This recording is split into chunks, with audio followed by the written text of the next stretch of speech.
And so as we said, XBRL or XBRL stands for Extensible Business Reporting Language, and it's used for digital financial reporting around the globe. It's used heavily in England, it's used heavily in Europe and in Asia, and increasingly it's being used in the US since it's required that companies who file with the SEC, that is publicly traded companies, file their reports using XBRL. And so what XBRL does, it's a programming language essentially that adds electronic tags to the financial information, and that information can be quantitative and non-quantitative, or qualitative. It can be financial, it can be non-financial, but it identifies the information, the data fields stored in our database with these electronic tags, so that then we can use a reporting tool to generate reports about this tagged information. These electronic tags are generally referred to as metadata, or data about data.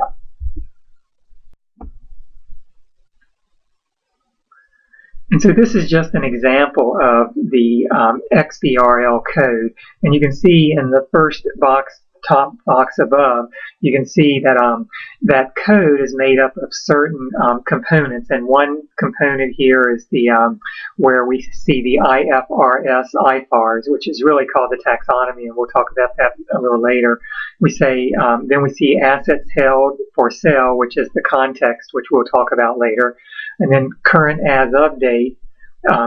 We'll also see the unit reference, which are the euros. We'll see decimals, which are 0. Then we see the number that is tagged, that's the $10,000, and then we see the closed taxonomy. And so it's not a complicated language. It's not our purpose in this course to become XBRL programmers, but we should have some cursory understanding of the background of it and what it's used for, and then as users may decide to go off, you can get certified in XBRL programming. You can use it, like I say, if you're a publicly traded company who files with the SEC, you're required to file your financial statements using XBRL. But other companies have started to use it because they can also tag this data the way we see in this slide, that their financial data tagged. Again, it could be financial or non-financial, where you can see it tagged, and then they use this tagging as a way of generating additional reports for business intelligence purposes. And so as we said, XBRL can tag numerical and non-numerical data. It can tag quantitative or qualitative data. And it facilitates the integration of both financial and non-financial data, such as for sustainability accounting.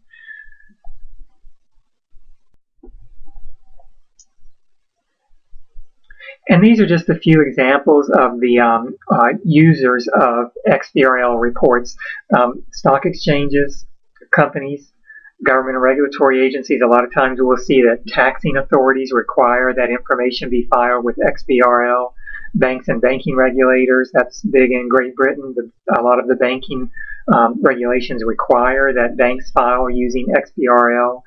Financial and investment analysts, and of course accountants.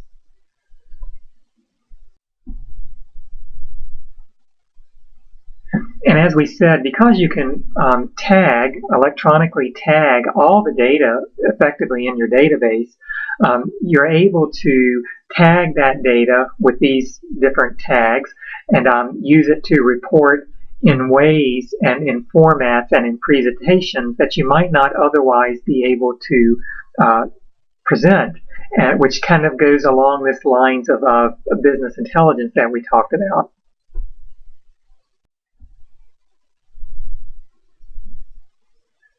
And then, as we said, all U.S. publicly traded companies are required to use XBRL for SEC filings by June 2011.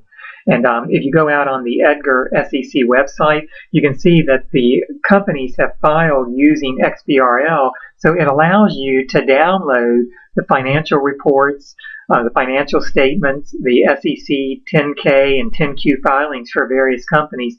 And because they're filed all using the same taxonomy or the same way of defining elements, you're able to much more easily create spreadsheets and do financial manipulation and financial analysis than you would if you had to download paper copies of all of their financial statements and then rekey the information and perhaps manipulate the information in it so that it met all of the data, met the same definition across all companies. So this XBRL tool and programming code is a real economy or savings for those who use it, like financial analysts.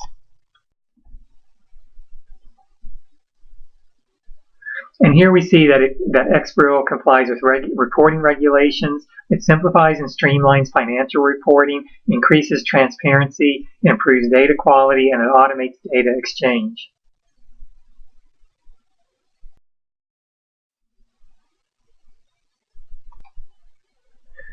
And so what we're saying here is that XBRL electronic tags for financial data are added using bolt-on tagging or integrated tagging. And really the difference between the two is that bolt-on tagging is sort of after the fact. After you've recorded the transaction, you've processed the transaction, the data is created in your database. And in bolt-on tagging, that data is then downloaded from your database and tagged and stored in another database. So it's really done after the processing has occurred.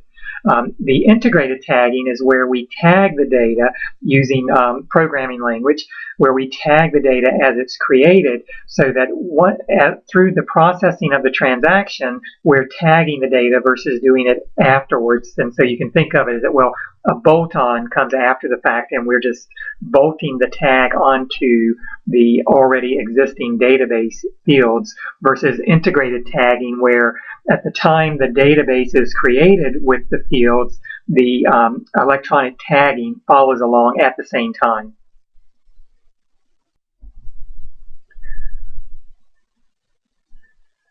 And this is a good example here. So XBRL bolt-on tagging adds data tags after reports are created. Then integrated tagging tags data during information processing. And so you can just see what the difference is between those two processes or different methods of tagging the data. And so essentially XBRL uses these 5 keys or terminology. And so one is taxonomy, the other is the instance document, then we have elements, we have schema, and we have link basis. And really XBRL boils down to just understanding these 5 different items, and then how we execute these 5 different items in the programming code becomes the real work with XBRL.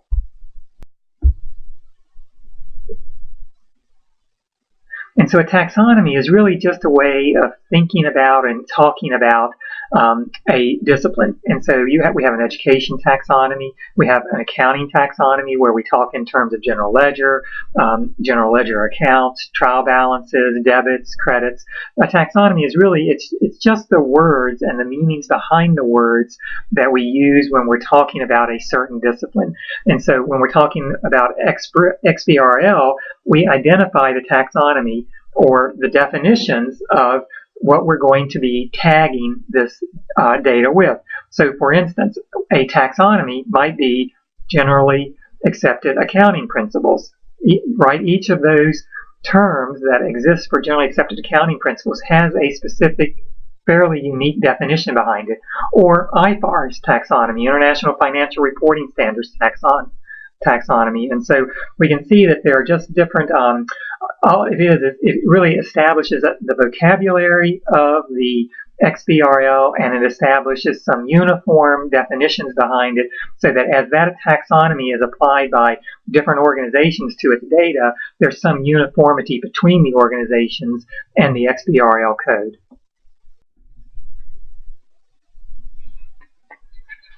An instance document is really just a statement of fact. It is just simply the report that the XBRL code creates based upon the programming and the tags associated with the data. And so it really is just a fact statement or a report. And that's what an instance document is.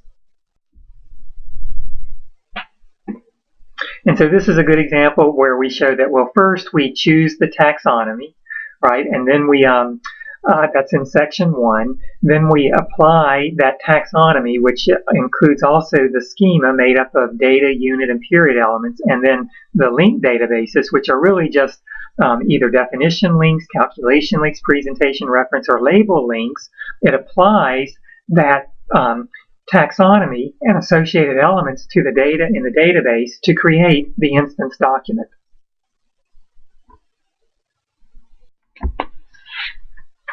And when we talked about data elements or elements, we talk about these 6 different types. We have data elements, which are numeric or non-numeric, right? We have context elements that really explain the context in which the data appears.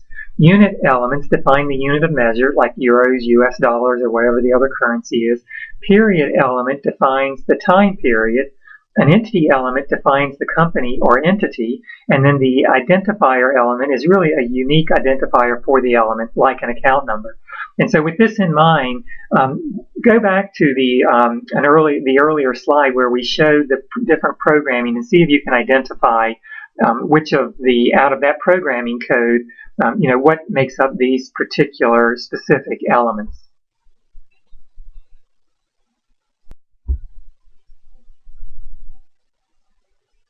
And so if we did that looking at this XBRL statement, we can tell the following. So the IFRS taxonomy is used, and that's the very first part of the statement where it says IFRS-GP. So that says that all of the data displayed in this XBRL item is going to be based on the IFRS taxonomy and the meaning behind that. So the context in which the inventory appears is current as of a specified date, and we can see that by the inventory's context reference, which equals current as of. We can see we're going to be reflecting the information in euros by the unit reference. We can see that there are going to be no decimal places, with understanding that decimals equal 0, and then we see that the data that's really tagged out of the database is the amount of inventory, or 100,000 euros, and then we see that the statement closes with the same taxonomy reference, IFRS-GP : inventories. So that's the same taxonomy reference as at the very beginning of the statement, but we see the backslash in front of it, so it tells us it closes that statement. And so you can see that it's not a complex or complicated statement. It can be. Obviously, the more robust reporting that we want, the more complex these statements, XBRL statements, become. And so it can be very extensive and complex. But again, it's not our goal here to be experts in it. It's really to kind of just understand what is XBRL, when is it used, when it is required to be used, and really what is the overriding purpose or output of XBRL statements and the process. We talk about schemas which define elements that are related to a particular taxonomy, and we can say that, well, a taxonomy contains one or more schemas. And the example we use here is that United Technologies might use US GAAP taxonomy, and the schema would specify that the unit element was US dollars.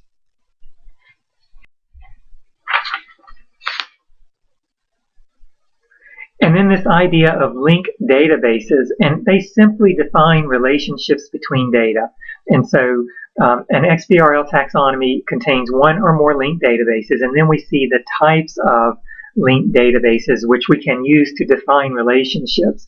So we can use definition links, which define different kinds of relationship between elements.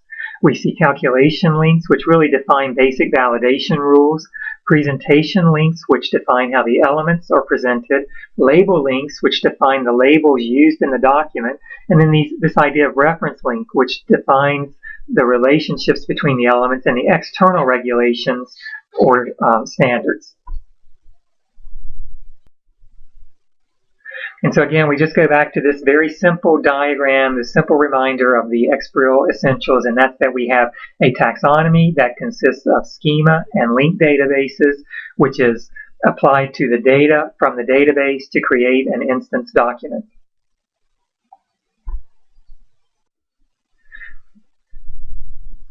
And so that's the extent to which I wanted to talk to XBRL. There's a somewhat more detailed discussion in the text, and I would encourage you to review the text and review that more detailed discussion and sort of expand on this presentation a little.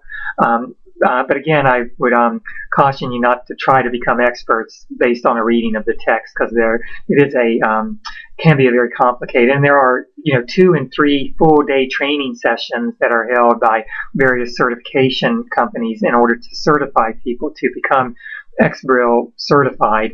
But that's not the point of our course. We just want to be familiar with it, what it means, what the goals of it is, and how it kind of impacts us from a financial accounting system design perspective. And so I thank you for your time today.